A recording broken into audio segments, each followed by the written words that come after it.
Welcome to School and Around, a podcast hosted by Branching Minds featuring prominent leaders, subject matter experts, and thought innovators with their perspectives on the current challenges facing K-12 education.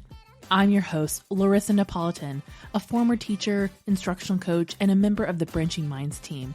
My hope is to shine a light on phenomenal educators and those that are on a mission to transform our schools and the lives of students.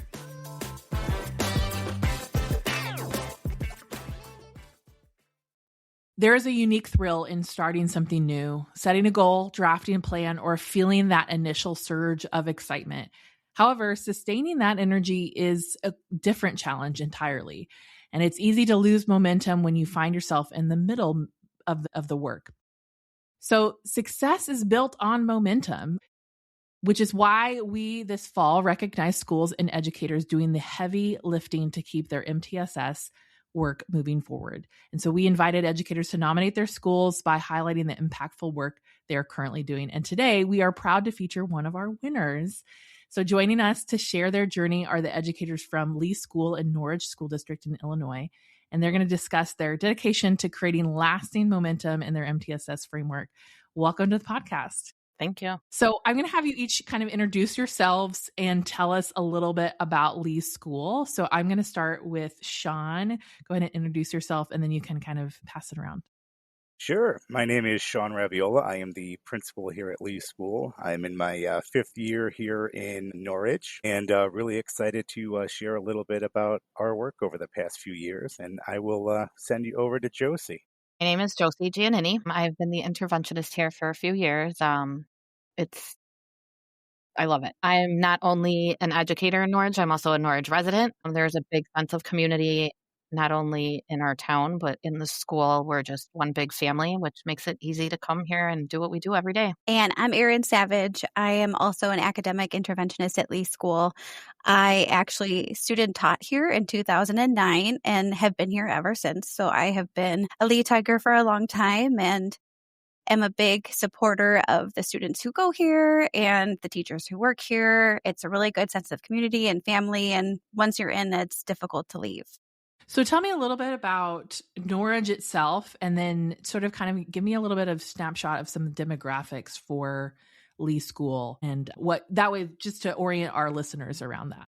Yeah, sure. Norridge is an interesting community. We are a suburb of Chicago, but we're actually surrounded by the city of Chicago. So sometimes referred to as the island in the city. We're not too far from like O'Hare Airport, so that's usually what I tell people, because when you think of Chicago, it's this massive place. But it is really interesting that we are literally surrounded by the city limits. A little bit about Lee School. We have around 600 students here. That's our enrollment. Of those 600 students, we're about 42% low income, and 16% of our students are students with IEPs, individualized education programs in place, and 36% of our students are English learners, or what we call multilingual learners. Our top three languages are Ukrainian, Polish, and Spanish, but if you look overall, we have about 30-ish languages spoken throughout our school, which I think is pretty incredible. So that's a little bit of a snapshot about us. I think one thing that is interesting about Norridge is we have a lot of families that come to Norridge, but then also stay in Norridge. So we have some of our now parents were once students here years ago. So that's always something that is a little bit unique, or I find it unique here. That's great. Well, thanks for sharing a little bit about Norridge. I know that it sounds like a very diverse community too, as well. Just have lots of various backgrounds and cultures as well. So I think that makes any school kind of a rich school community in that way. So you guys have been doing MTSS work for a while. What would you say are some essential first steps to building a strong and effective framework? And what lessons have you learned kind of in the early stages of your work? So I think one of the big pieces to always remember is to know your why. You know, why is it that we're doing this work? And also being able to articulate that and be clear and transparent. When it comes to MTSS, at least what I've seen in my experience, is it becomes something where a lot of people don't have clear guidance or clear answers, and it becomes a point of frustration because we're ultimately talking about how we're supporting students and supporting student learning. So I think, that's number one, know your why and being clear and transparent. I'd also, say, thinking about that mindset, right? Knowing that MTSS is not a pathway to special education. And, there are some misconceptions about that. So that's something to be clear and upfront with, right off the bat. But you also have to reframe with, the picture of what is MTSS and thinking about how it really is a systematic way to ensure that every student is getting what they need, right? So, early on, making sure that your framework is grounded in data and instruction and really focusing on that, really is helpful. But also, one of the things that we did early on was create a MTSS handbook. And we had an iteration of a handbook previously, but we made it a little bit more clear. We had our decision rules. We had everything outlined, and that just helped to create some predictability. Teachers now understood there was a process. It wasn't like you were going to a meeting to then find out what the next step would be. They had an idea as to what the steps are for students and the different types of things that we're going to try, even going into a meeting now. And they're really a part of that process through our grade level problem solving meetings, which you'll hear about, I'm sure, from one of our lovely interventionists who will dive into that in a few minutes. So those are some of the big pieces.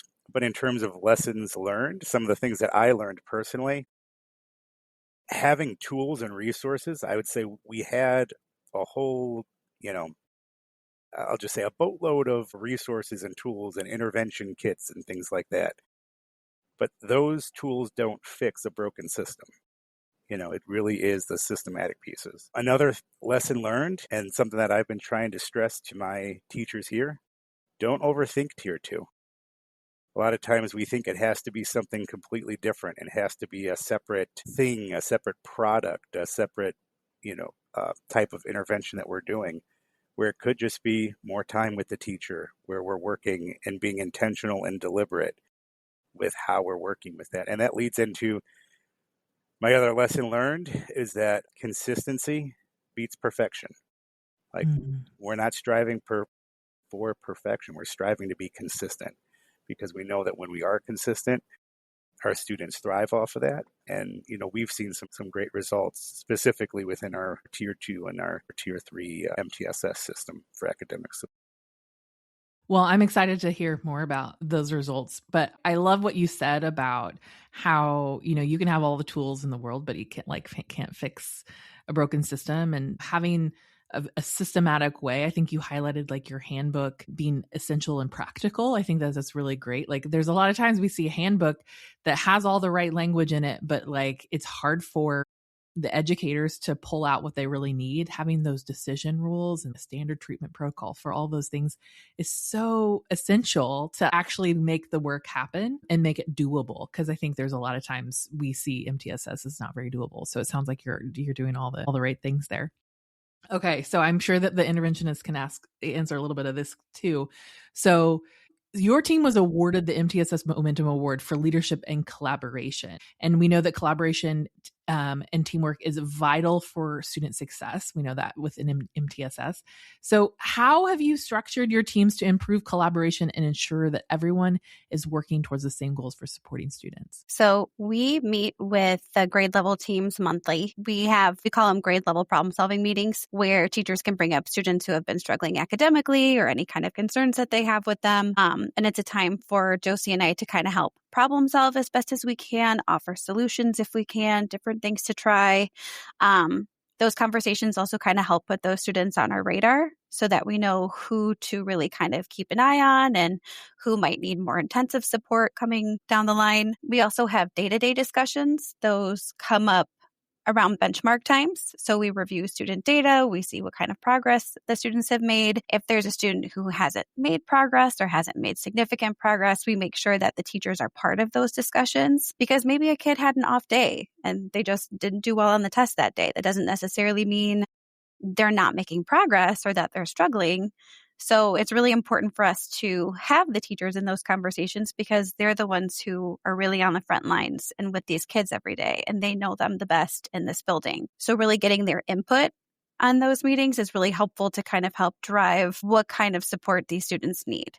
Do they still need the tier 2 support with the teachers? Have they made progress with the teachers? And now, teachers can kind of take a step back a little bit.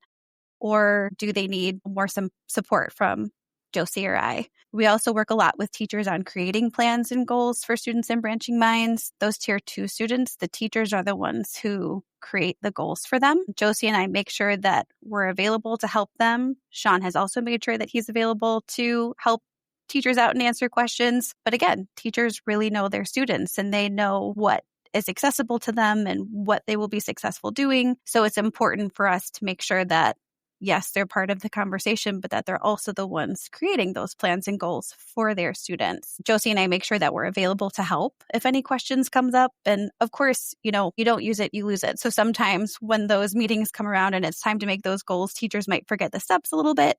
So we just want to make sure that we're there to help support them and remind them. And a lot of the times once they get going again, it's like, oh yeah, I remember how to do this. We've done this a million times before. Teachers also progress monitor their students. They do it for tier 2. Josie and I do it for tier 3. But again, we want the teachers involved in the process because they know their students and they deserve to feel proud of their students and proud of themselves when they see that those students are making progress. Let's see. We also have problem-solving meetings, which Josie will talk about in a little bit. But if we do see that a student is struggling and, needing more intensive support, teachers are also part of those conversations too and kind of help drive those decisions as to whether or not they do need support. What is it that they are struggling with? What do you think would be beneficial to them? So our teachers are really, a big part of this entire process. And it's important for us to support them so that they can support their students. Yeah. I think something really important is going back to what Sean said. We have to keep the why in mind. That's always at the forefront. Why are we doing this? And why are we making the decisions the way we do? Having a system really makes it clear cut so that when we are meeting with the teachers, we're not just, okay, well, let's see if I can put this kid in this tier and give them the support just because I feel like they really need it. Everything is data driven. We have information that proves why they need what they need. And everyone knows why we're making the decisions we make because we have the system in place. Yeah, that makes a lot of sense. And it makes some of those conversations easier too. 100%. Yes. I love that you highlighted just that emphasis on involving the teachers, because I do think that there's a little bit of that mindset of MTSS is this separate thing. And so interventions happen away from the general ed classroom, or this is just another thing that kids are involved in, another layer of support, but it's not as involved in the classroom. And so I love that you sort of involve the teachers in that way. I do often find, and I'm a secondary person, and so I often find a lot of the tier 2 things happened within my classroom because, secondary MTSS is different. But I found that it really gave me insight into the students' actual progress, rather, because when it's more removed, it's often easier to out of sight, out of mind. So I love that emphasis and that it is their work that they're a part of too. So, and one thing I just like to highlight from a leadership perspective is that I think it's important to make sure that you build in that time into your schedule or your calendar for those meetings to take place, because that's a big piece. If we didn't have a time where we could have those, there's a lot of this work that wouldn't be possible. But we do have grade level common planning time, and that's when we are typically able to do some of the data review and have these discussions about students. So you talked about how some of your meetings are monthly, like you have a monthly problem solving, and then the data kind of deep dive happens after benchmarks. Is there any other meeting structure that you have within your kind of weekly or monthly structures? So within that, it ends up being probably roughly about an every 3-week cycle, but it's for every single grade level. Those problem solving meetings are grade level specific. And then when we do our, more of the benchmark and or interim progress review, when we're kind of wrapping up a cycle and trying to determine, student progress and what the next step should be. That's more of a grade level plan time that we utilize. And those are about 45 minutes. And the majority of the time we do one of those for reading and another one for math to separate those content areas. Okay. That makes sense. Okay. So how do you, within those meetings, because it's easy to have those meetings and, you talk around decisions. How do you make sure that you guys are having actionable steps for supporting students? I can kind of touch on this one. We do have agendas that we follow and we have a plan. That's, I think, the most important thing is you going into this meeting, you have a plan. We're going to make sure that these are the things we're touching on. We're going to make sure that we're addressing everything that anyone is thinking of or concerned about. And then it doesn't just end when the meeting ends. It may be a conversation we have passing in the hall. It may be after a student completes an assessment in the classroom. That collaboration does happen during those monthly, so to say, meetings, but we're constantly collaborating day to day between the teachers, related services. We're just always making sure that we're checking in with each other, giving the students what they need, adjusting as needed. Because, we might talk about something at a meeting and then we're like, oh, well, maybe we should try this. Well, we're not just going to wait until the next meeting. We're going to make it happen. So I just really think that collaboration is something that's constant, not just at a meeting time. And having an agenda walking into that meeting keeps us on track, makes sure that we're all accountable and everyone knows what the expectation is. Yeah, that makes a lot of sense. I feel agendas make sure that you keep on track and you use your time efficiently. Right. It's very easy to get off track and have side conversations or get into the little decompressing time, but having that agenda and a time that we need to have this done by makes sure that we get done what we need to get done for the kids. Okay, so you talked a little bit about this in the beginning about how you're supporting supporting educators or your teachers, and whether they're writing plans or goals. What other ways do you feel like you've kind of invested in the teacher development side of the MTSS work to make sure that they feel confident in the work? Our district really tries to provide professional development in areas that teachers feel like they might need some extra professional development in. If there's a new initiative or a new program that we're working on, they will work to get professional development for that. But at times, surveys will also be sent out to staff to be like, hey, what do you feel it is that you need? Do you need more support with supporting ML students? Do you need more support with supporting special education students? What kind of support do you feel like you're needing and how can we provide that? I feel like that's helpful in a way because I feel like, admin is trying to be responsive to what teachers need. Obviously, we can't do that all the time because there's other things we do need to talk about, but that is one way that we try to support teachers. Just also, like Josie said, touching base with them after we have our set and scheduled meetings, like, hey, how did this work out? Or, hey, I thought of this idea. This is something that you can try with your student. Is this everything going okay? I know that you're trying this. Like we had first grade this year implementing foundations in their classrooms. So we prepared all of the materials for them because that was something new that they were doing. We kind of walked through what foundations looks like, what their lesson might look like from day to day, asked them if they had any questions and made sure that we were available to them to, again, continually help support them in something new, but something that would ultimately be beneficial for their kids. So it sounds a lot like some hands-on coaching that you guys are doing as well as being interventionists here too. Yeah, as it comes up, yeah. So they're multifaceted interventionists, I can tell. I would agree with that. Absolutely. Well, so, part of this work is engaging families. You talked a little bit about how Norridge, there's lots of families that have been there a long time.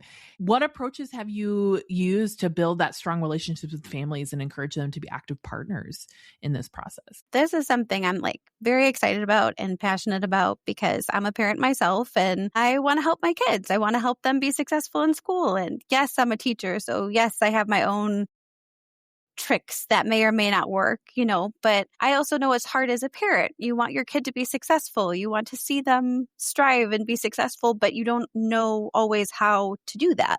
So one thing that we do here is we have an MTSS night where parents are invited, specifically parents of kids who are receiving interventions or tier 2 or tier 3 support, but really it's open to anyone. Anyone can come. And we just kind of go through that MTSS process, what it looks like, why your child may or may not qualify, what kind of supports they get. But then we were also this year introducing different strategies and activities for how they could help support their kids at home in these different areas. And we wanted to make sure that, we know that homework isn't kids' favorite things. We know it's not parents' favorite thing to do with their kids. It's a battle a lot of the time. So we tried to offer activities that could be made into games, make it fun, make it interactive, make it different than the homework so that kids would be more excited about it and parents, could support their kids, but also kind of have some fun time interacting with them while they're supporting them. We join parent-teacher conferences. There's a related service document that goes out when those come around, and teachers are welcome to sign us up and have us join those conferences for specific students. Josie and I may also push our way in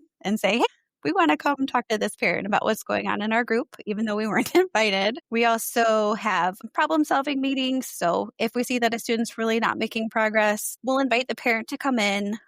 We'll invite the classroom teacher also and just kind of be like, hey, here's the most recent data on their benchmarking assessments, or here's some work samples, for example, from the classroom teacher. Here's what we're seeing. We're seeing that they're really struggling in this area or that area. What are you seeing at home?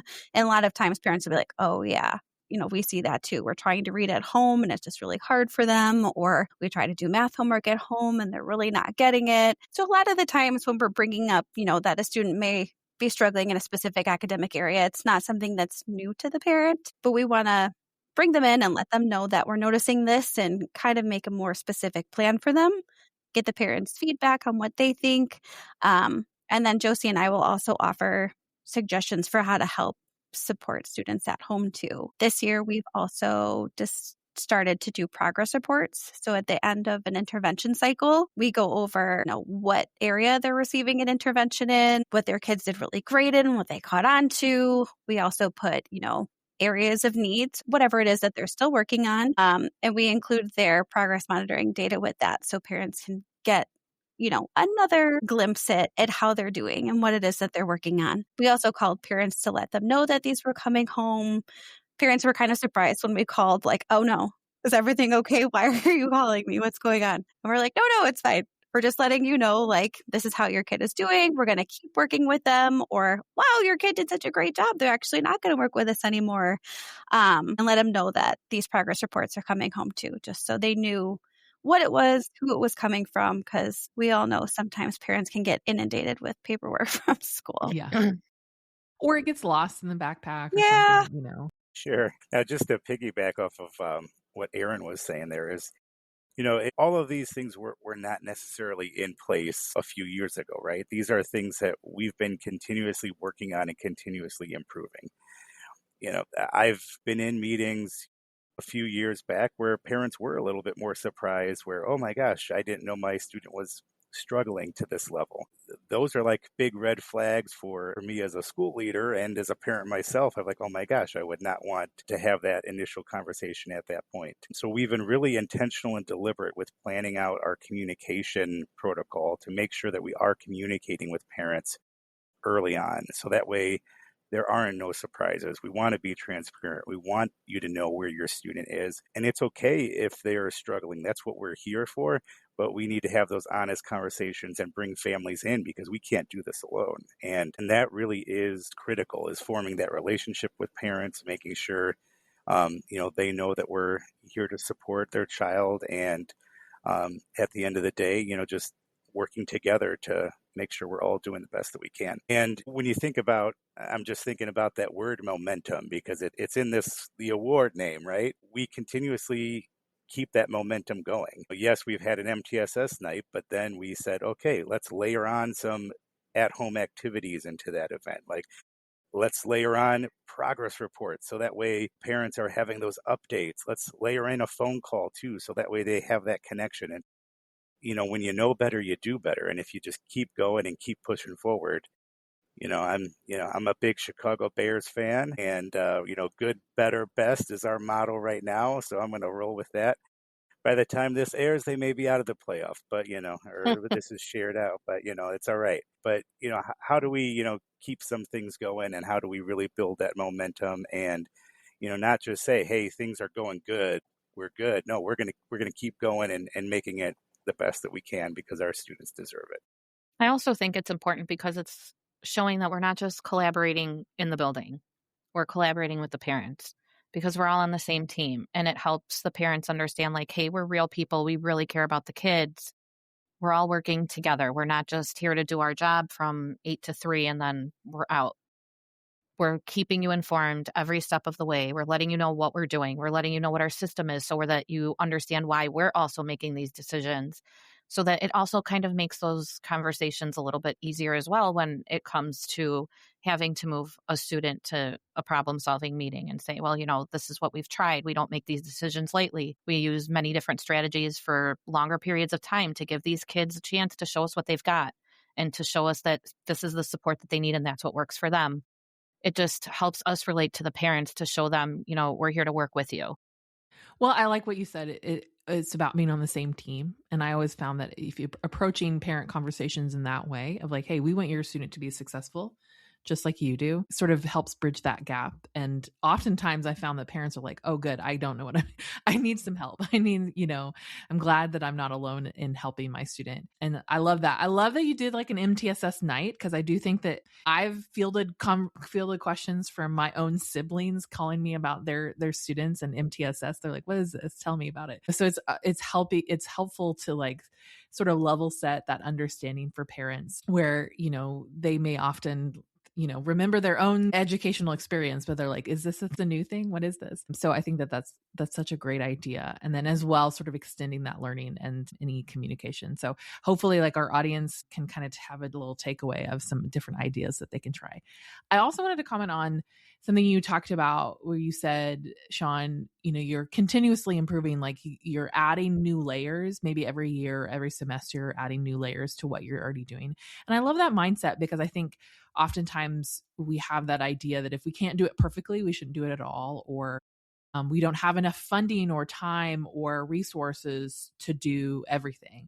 But often I think is just starting small in different ways. And, maybe you just start with an MTSS night and then you add something else to that, I think is a great mindset to have. So speaking of mindsets and shifting mindsets, it can be a challenge for any school. So I would love for you guys to each kind of share a little bit of advice that you have for leaders and educators that are working to help their staff build that momentum. And then also particularly in collaboration or any of the areas that you guys feel you do particularly well in. I'll start this one off. All right. So I think, going back to, what I said at the beginning here was making sure you're starting with your why. Why is it that we're doing this?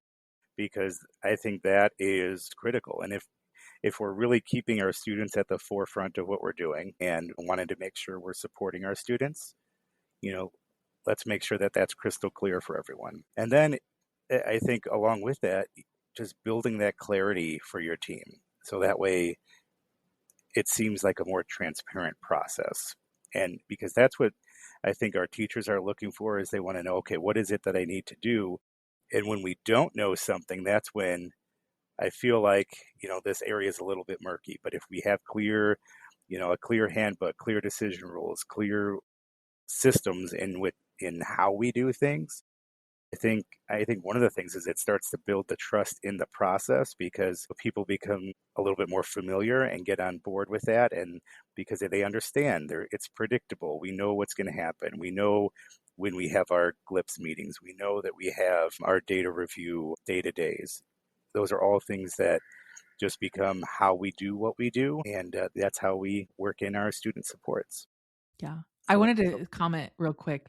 I do believe that trust is not built in uncertainty and murky waters, right? Like trust is built in that transparency, because in that uncertainty, I often feel like we fill in the gaps with negative things, which kind of erodes that trust.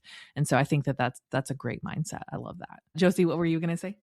Well, kind of like Sean said, like we didn't just come up with this all at once and we have this great system and it just magically appeared. I mean, we started with baby steps and we had a vision and we knew what we needed and where our goal was going to be and what we needed to do to get there. It doesn't happen overnight. And of course, all humans, when there's a change, it's scary. It's hard to say, okay, let's jump on board and do this.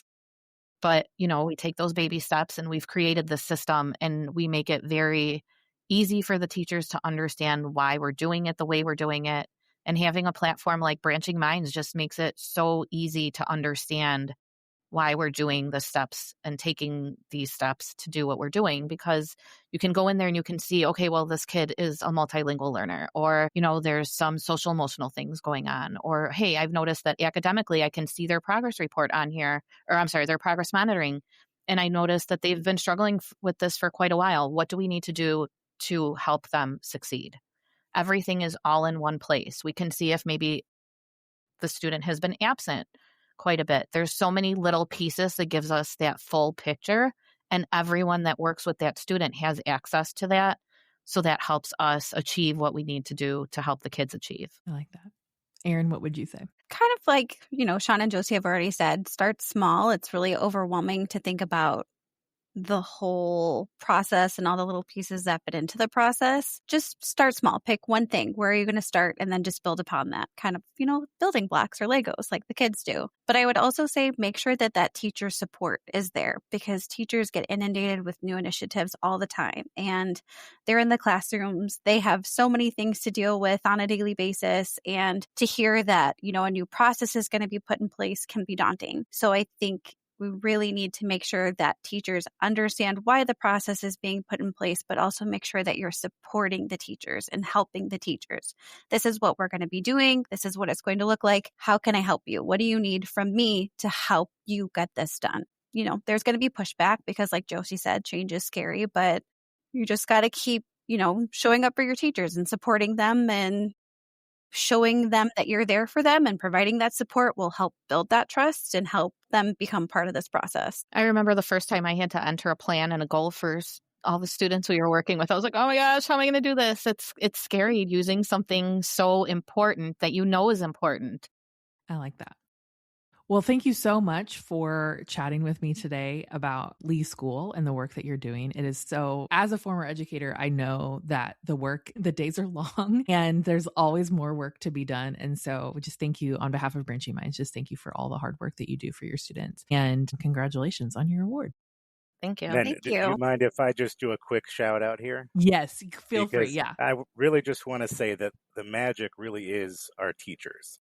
Yes, we've built some collaboration, we've built the structures, but it really is that structure where the teachers then have that time to work with the students and do what they do. And that is what makes all the difference.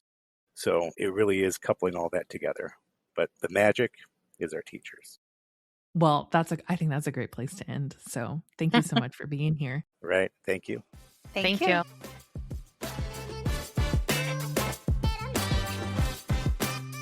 Thanks for listening to Schoolin' Around, a podcast hosted by Branching Minds. Go ahead and subscribe to our feed wherever you listen to podcasts. And don't forget, if you are enjoying our content, would you do us a favor and rate and review our podcast on iTunes?